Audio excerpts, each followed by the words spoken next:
Hello, everyone. Welcome back to SophieTalk, the show that helps you improve your English in a natural and enjoyable way.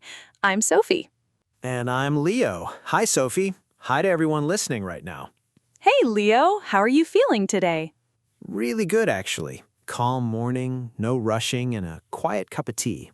That sounds lovely. Mine was the opposite, honestly. Ooh, a busy one? Very busy, which is exactly why today's topic feels so personal to me. Oh? What are we talking about today? Something many of our listeners have asked us about, again and again. Let me guess. How to keep learning English when life gets busy. Very close. Today's episode is all about how to build a daily habit that survives even your busiest weeks. That sounds like something everyone needs. Let's get started. Ooh, that's a big one. Everybody wants a habit. Almost nobody keeps one. Exactly. And that's not because people are lazy. It's because nobody taught them how habits actually work. That sounds hopeful already. But before we start, we want to ask you for a small favor. Yeah, if you enjoy this podcast, please like this episode, subscribe, and share it with a friend who's learning English. Especially that friend who starts a new plan every Monday. And quits it by Wednesday. We all know that friend. Sometimes it's us.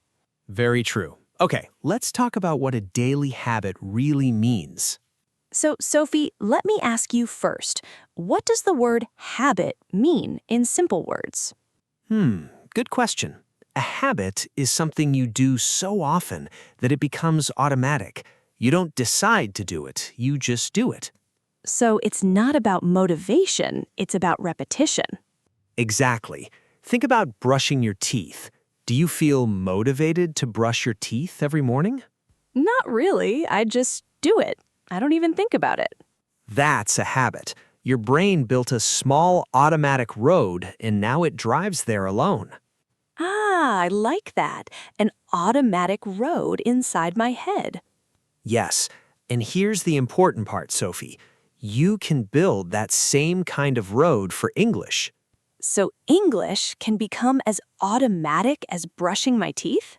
It can, but only if we build the road correctly. And most people build it the wrong way from day one. Okay, now I really want to know what the wrong way is. Maybe I should start with a story. Yes, good idea. Stories help us remember. So, 2 years ago, I decided I would start running every morning. That sounds like a healthy plan. I bought new shoes, I bought running clothes, I made a playlist. I even planned my route on a map. Wow, very serious preparation. Very serious. And on day one, I ran 5 kilometers. I felt amazing. I felt like a completely new person. And day 2? Day 2, my legs hurt, but I pushed myself and I ran again. And day 3? Day 3, I stayed in bed. And day 4, and day 5. After 1 week, the shoes were in the closet. Ouch. That's a familiar story, honestly. It's everybody's story, and here's what I learned from it. My plan wasn't too small. It was far too big. So the problem wasn't your willpower. The problem was the size, and today we'll fix exactly that. All right, Sophie, what's the first tip? Tip number 1, start ridiculously small. Ridiculously small? That sounds almost like a joke. It sounds like a joke, but it's the strongest tip we have today. Think about a habit like a small plant. Okay, a small plant, I'm imagining it.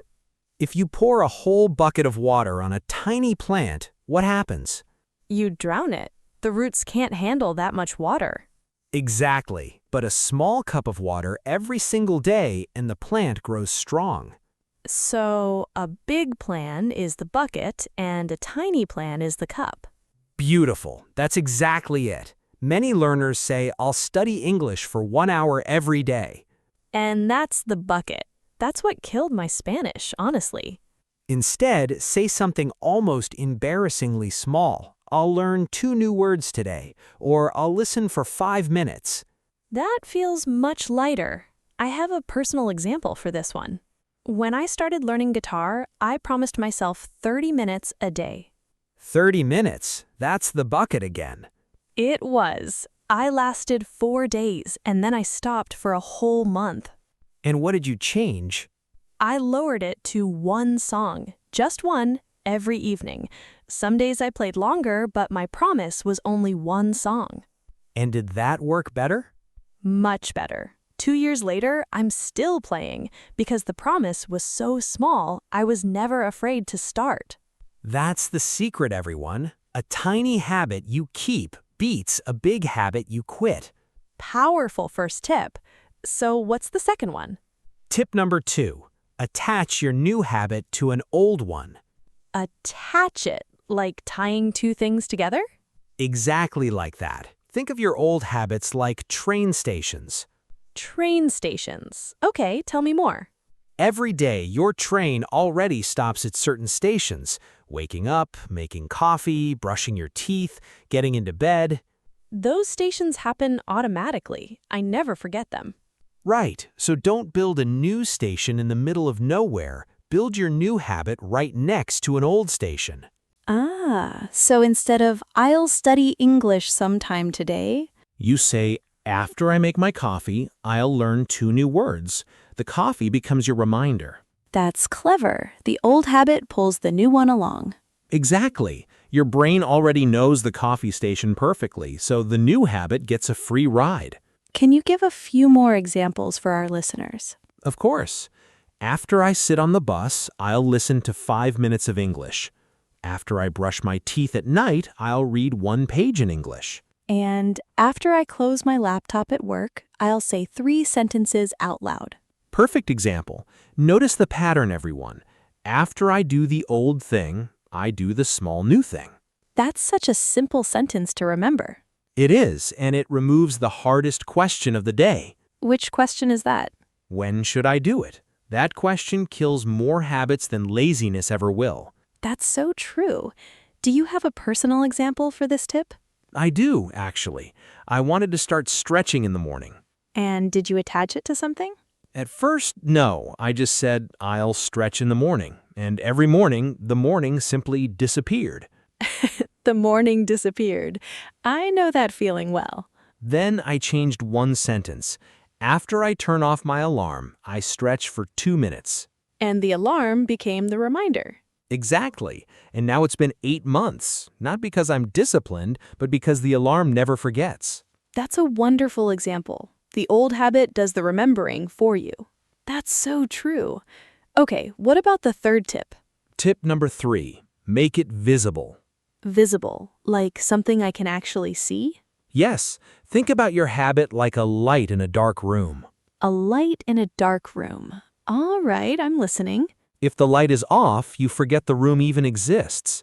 But if the light is on, you notice it every time you walk past. So I need to turn the light on for my English habit. Exactly. And that means putting it where your eyes go. Can you give a real example? Sure, leave your English book on your pillow in the morning. When you come back at night, you can't ignore it. You literally have to move it before you sleep. And in that moment, you might read 1 page instead. That's how visible things become done things. I have another idea. Put the podcast app on your home screen. Perfect. And move the social media apps into a folder. Ooh, that's a small change with a big effect.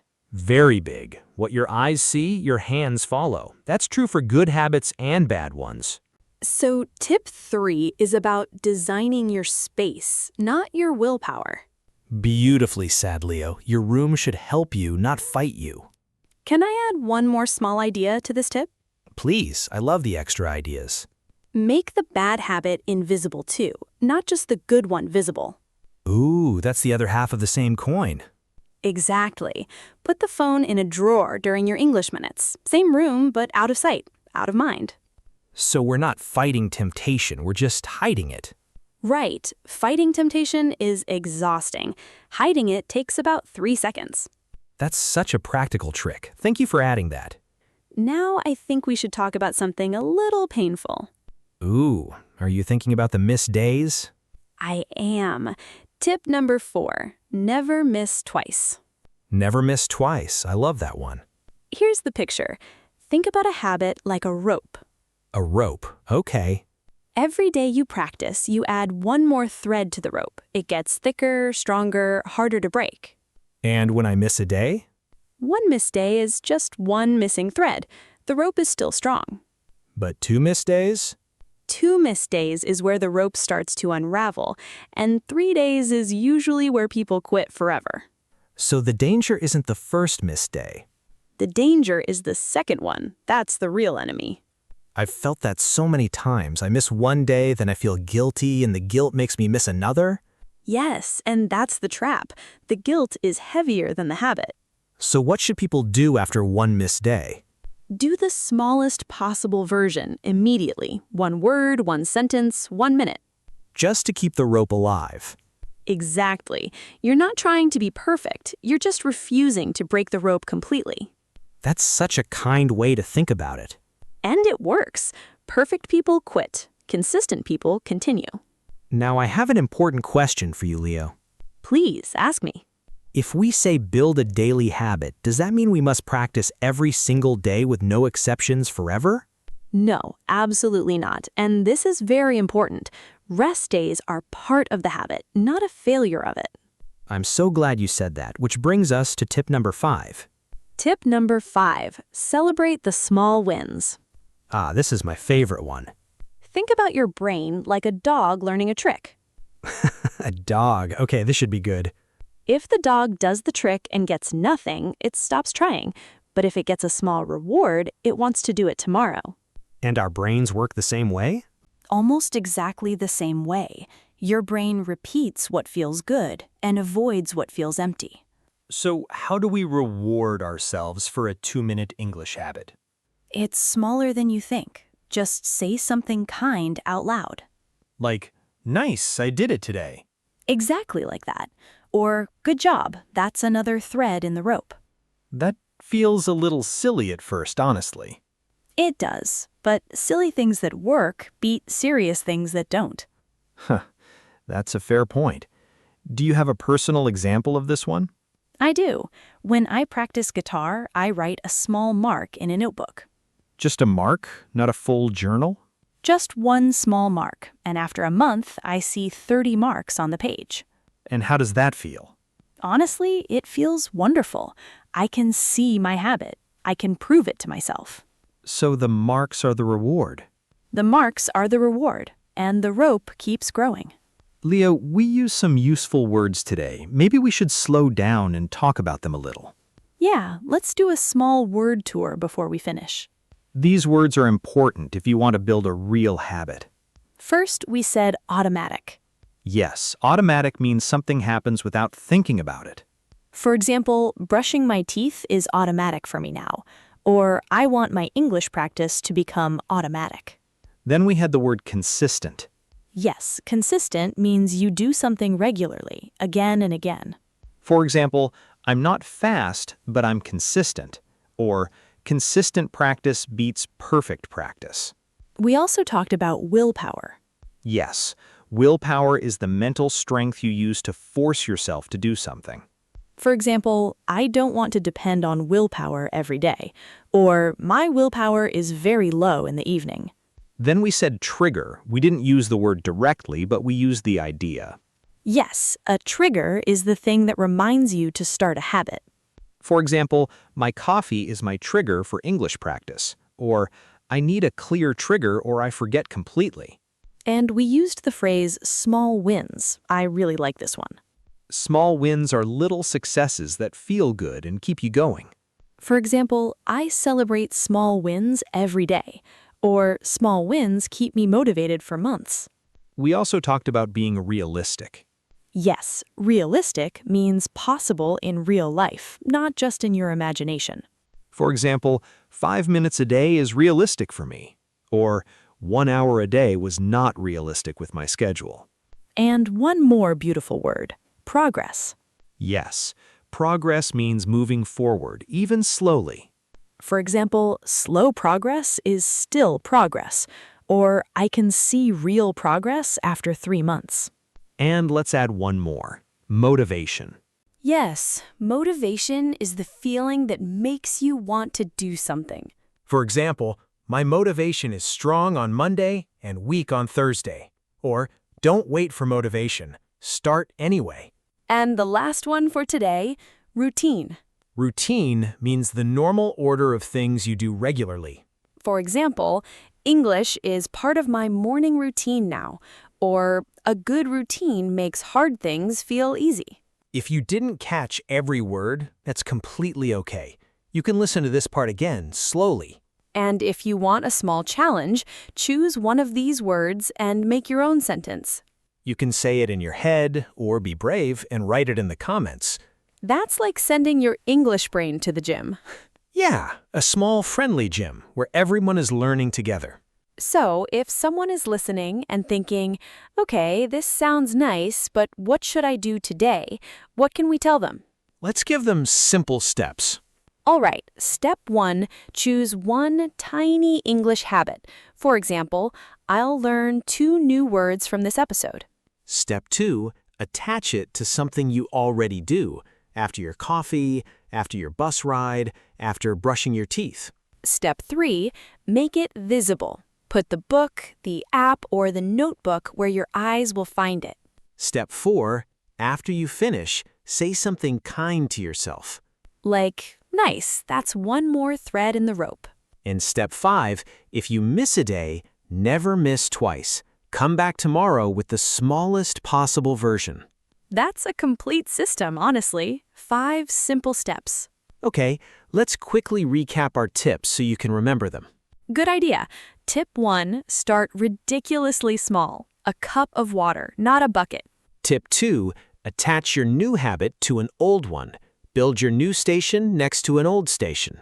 Tip 3, make it visible. Turn the light on in the dark room. Tip 4, never miss twice. Protect the rope, one thread at a time. Tip 5, celebrate the small wins. Your brain repeats what feels good. That's a beautiful summary, Sophie. Thanks. And we want to say this clearly, everyone. You don't need more motivation. You need a smaller plan. Yes, even 2 good minutes every day can change your English over a year. And we truly believe you can do that. Now it's your turn. Question for you. What is one tiny English habit you will start this week? And what old habit will you attach it to? Your coffee, your bus, your bedtime? Please write your answer in the comments. Your idea might help another learner too. And if this episode helped you, please like, subscribe, and share it with a friend who keeps starting over every Monday. Thank you so much for spending this time with us. You didn't waste it. You invested it in yourself. Yes, and we're proud of you. This was Sophie Talk with Sophie and Leo. Until next time, start small and be kind to yourself. Bye, everyone. Bye-bye. Take care.